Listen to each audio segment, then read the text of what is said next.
మేమిద్దరము మేమిద్దరము ఎన్టీ రామారావు గారి టైం నుంచి యువర్ స్ట్రాంగ్ ఫాలోవర్స్ అప్పటి నుంచి వర్క్ చేశాను.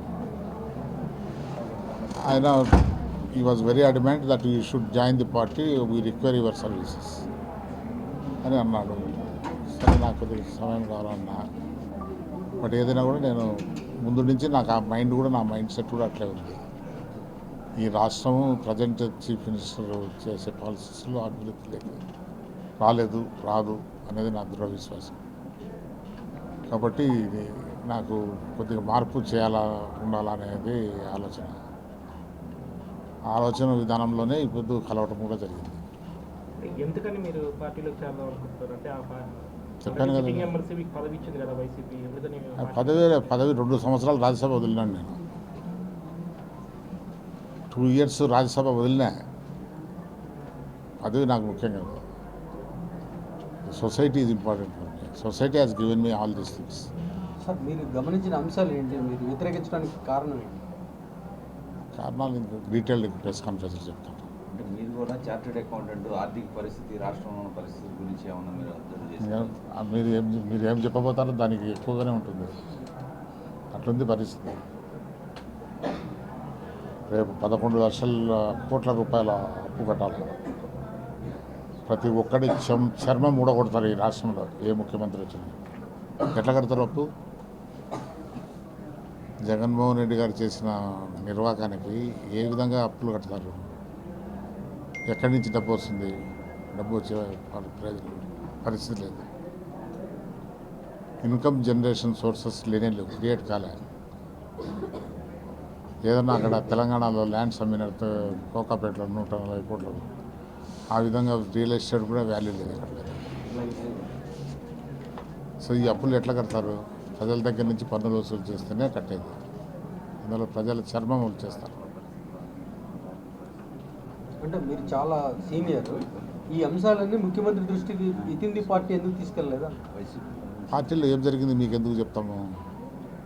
బయటకు వస్తున్నారు కదా పార్టీలు ఇప్పుడు that will be the last resort. When you change the party, that will be the last resort. For every mistake you can't change the party. చిన్న మిస్టేక్స్ కింద పార్టీలు మారుకుంటే ఇంకా ఏముంటుంది? సరిదిద్దుకోలేని తప్పులు చేశారండి చాలా. రేపు ఎంతవరకు దిద్దుకుంటారు చూద్దాం. మీ జోబీ ఒకటి ఊడిపోతే మా 2 నెక్స్ట్ ఎలక్షన్లో ఎలా ఉంటుంది పరిస్థితి అనుకుంటారు? మీరు సీనియర్ రాజకీయ నేత 83 నుంచి వస్తున్నారు. మీరు ఎలక్షన్లో ఏ విధంగా ఉండబోతుంది? మేము ఇంతవరకు బావిలో ఈదినాం, పూర్తి ఈదలేదు. మీరు పూర్తి ఇస్తున్నారు కాబట్టి మీరు in better position to decide ఏ విధంగా ఉంటుంది. మేము ఒక కప్ప మాదిరి బావిలో ఈదినాం, మాకు అంతవరకే తెలుసు. పరిస్థితి ఎక్కువగా మీకు తెలిసి ఉంటుంది. ప్రజల మూడు తెలియట్లేదా మీకు ఎట్లా ఉంటుంది? ఈ విధంగా చేస్తే ప్రజల మూడు ఎట్లుంటుంది? బాగుంటుంది. ప్రజల మూడు బాగుంటే రూమ్లో వేసి కొడతా అంటే ప్రజల మూడు బాగుంటుందా? అంటే మీరు ఆ పార్టీలో ఉన్నారు కదా, ఎప్పుడన్నా చెప్పి చూసారా ఇలాంటి ప్రాబ్లమ్స్ రెక్టిఫై చేసుకోవాలని? పార్టీలలో అవకాశాలు ఉండే చోట మాట్లాడుతుంటాం. మీ సలహాలు తీసుకోలేదా? ఏ పద్ధతిలో అక్కడ ఫంక్షనింగ్ జరుగుతుందని తెలుసు కదా. చెప్తానే కదా మాకు తెలిసింది. సార్, ఇప్పుడు ద్వారకానాథ్ రెడ్డి మాట్లాడాడు, విజయసాయి రెడ్డి అక్కడ ఒక ఏజెంట్ లాగా మారాడు, కనీసం నన్ను కలవడానికి కూడా సీఎంను అవకాశం ఇవ్వలేదు అని ఆయన ఓపెన్గా మీడియాతో చెప్పారు. మీరు సిట్టింగ్ ఎమ్మెల్సీగా అక్కడి నుంచి వచ్చారు. మీకు అలాంటి సీఎం కలిసి మీరు ఎదుర్కొంటున్న సమస్యలు కానీ, ప్రజలు ఎదుర్కొంటున్న సమస్యలు కానీ చెప్పే అవకాశం రాలేదా? ఇందాక తీసుకెళ్లే ప్రయత్నం చేశారా మరి మీరు ఈ విషయాలన్నీ? ఇప్పుడు నేను ఎందుకు చెప్పింది మీరు తీసుకెళ్ళగలుగుతారు అని చెప్తాను. తీసుకెళ్ళగలిగారా? నేను అదే కదా చెప్పింది. తీసుకెళ్ళినా కూడా అది తాగేదానికి ఇష్టం లేనప్పుడు తాపించలేరు అంటుంది. మీలాగా కొంతమంది ఉన్నారండి వైసీపీలో ఇట్లా డిఫర్ అయ్యేవాళ్ళు. ప్రతి పార్టీలో ఉంటారండి. దాని ఇంటెన్సిటీని బట్టి ఉంటుంది రియాక్షన్స్. ప్రతి పార్టీలో ఉంటారు. కడపలో రాజకీయ పరిణామాలు, షర్మిల గారు వస్తారంటున్నారు కాంగ్రెస్ పార్టీకి, ఎట్లా ఉండబోతున్నాయి రాజకీయాలు? నాకు రానిండి మన తర్వాత ఇంకా రావాలా? వస్తున్నది అన్నారు. 4th కదా, రేపు కదా.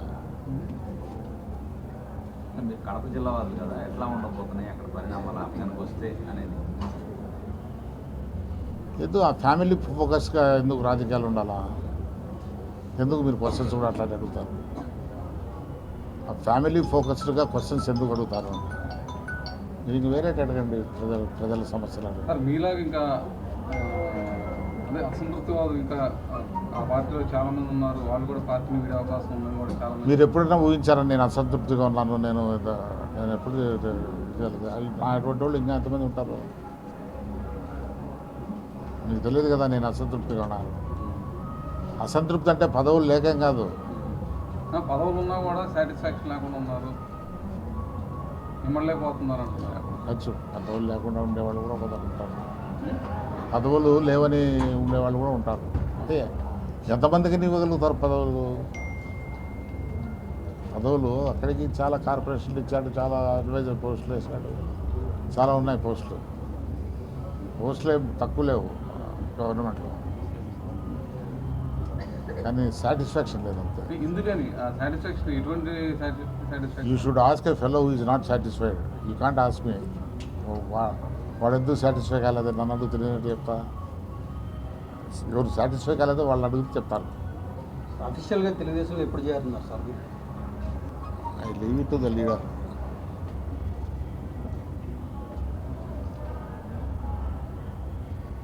చంద్రబాబు గారు ఏమన్నారు సార్ కలిసారు? రూమ్లో కూర్చోండి వస్తానండి, రూమ్లో కూర్చోనండి వచ్చేస్తున్నాను. రామచంద్రయ్య గారు ఏదన్నా తన మనసులో మాటని సూటిగా చెప్తారు ఇంతకుముందు, ఎందుకని ఇప్పుడు సమయం పాటిస్తున్నారు, సూటిగా చెప్పట్లేదు? అంటే రాజకీయంగా మాట్లాడి సూటిగా చెప్తాను, ఈ రాజకీయంగా మాట్లాడేది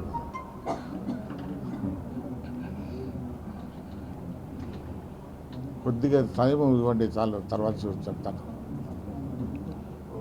అంటే ఇంకా డైలమాలో ఉన్నారా? ఇలా నేను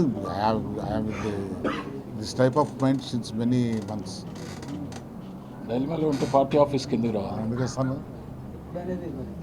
చంద్రబాబు గారితో మీటింగు జరిగిన తర్వాత వారి కోరిక మేరకు రామచంద్రయ్య గారు లాంటి సీనియర్ మనం ఒక ఇంటలెక్చువల్ రాష్ట్రానికి కష్టకాలంలో ఉన్నదాన్ని మనం బెయిల్అవుట్ చేయాలంటే ఇటువంటి ఇంటలెక్చువల్స్, సమాజం మీద అవగాహన ఉన్నవాళ్ళు, సొసైటీ మీద అవగాహన ఉన్నవాళ్ళు, ఫినాన్షియల్ మేనేజ్మెంట్ మీద అవగాహన ఉన్నవాళ్ళు, పార్లమెంట్లో వాణిని వినిపించిన వాళ్ళు, కొన్ని చట్టాలు చేయటంలో చాలా ప్రాతినిధ్యం వహించిన వాళ్ళందరూ మనకు కావాలని చెప్పేసి వారు రిక్వెస్ట్ చేశారు.